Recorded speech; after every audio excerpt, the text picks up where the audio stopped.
The new Jin-Gitaxias is a 5/5 for 5 and forces you to draw a card whenever you cast a non-creature spell with 3 CMC or greater. It's got Ward 2 for protection, and for 3 in blue, we can flip it at sorcery speed, and if we have 7 or more cards in hand.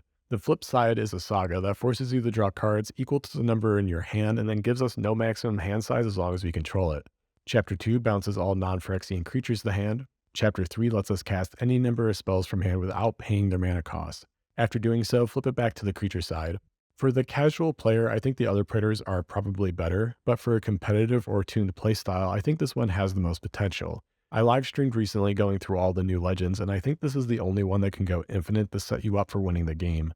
It's a little complicated, and we could argue the reliability of it, but you need to get infinite mana some way and also infinite proliferating. Peregrine Drake combos gives us the mana, and with cards Bastion out, could achieve this. You'll still need 7 plus cards in hand, but assuming all this is true, you'd always be able to flip Jin and proliferate the saga to completion, then repeat the cycle as much as needed. At that point, we draw into any of the typical blue win cons like Lab Man to win. We could do something similar with Staff of Completion, but we're gated by the life in this case. There are a few ways that we can make up for the life we'll have to pay for the staff, but Mono Blue is not necessarily known for gaining life. Though one of them is Staff of Domination, which in of itself is a combo piece. Even paying for the life to work through the saga a few times will still probably be enough. I mean, we get to cast a bunch of stuff for free, and it's pretty likely we'll hit the various blue win cons. A tip if you're planning to cycle through the saga more than once in a turn: we don't have to cast anything for free in the third chapter. We could just hold on to our hand, then when we flip Jin back to chapter 1, we'll double our hand size again. It can be tempting to just dump our hand in chapter 3, but that is some crazy draw potential if we decide to hold on to it. Overall, the front side has some pretty insane draw potential as well. Being limited to non-creature spells isn't a big deal. We can focus on other archetypes, no problem. In blue, those other archetypes generally fit the combo theme better anyway. We can play in the artifacts, enchantments, or literally any non-creature utility spells and turn them all into cantrips. On top of that, playing into that ability synergizes with Flux Channeler. I think it's one of the few creatures you should run in this list, as it'll help you cycle through the saga faster. Unfortunately, it'll get bounced in the second chapter.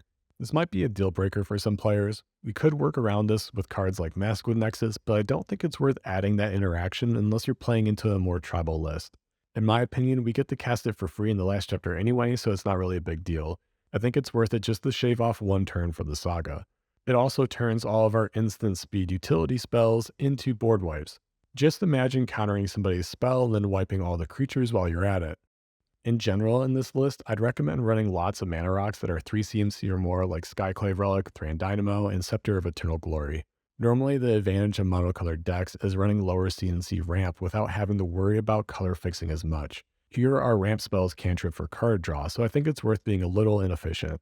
From there, we add a bit of proliferate tech. I already mentioned a few, but some additional cards are Tezzeret's Gambit, the Inquiry Dominus, and Thrumming Bird.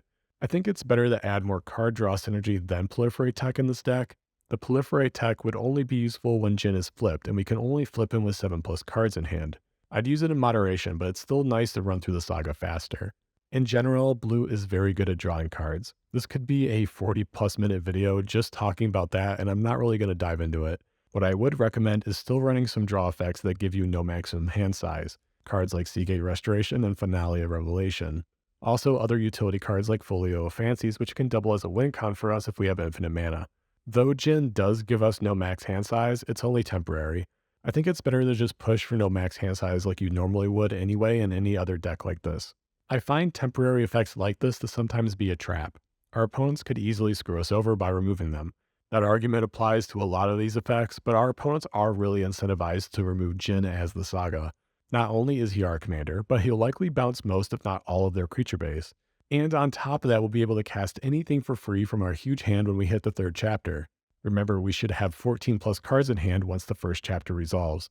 That's a ton of value for us, and they need to stop it. Adding some redundancy for our hand size will at least let us hold on to those cards. The endgame strategy for this commander is a little open-ended. He's more utility focused and can carry you the various win cons blue has access to. He's more biased towards draw-related win cons, but I don't think he's really limited to them. What do you all think of this commander? Do you have any suggestions for ways to build the deck or commanders to check out in the future? Let me know in the comments, and as always, thank you so much for watching. Good luck, and have fun.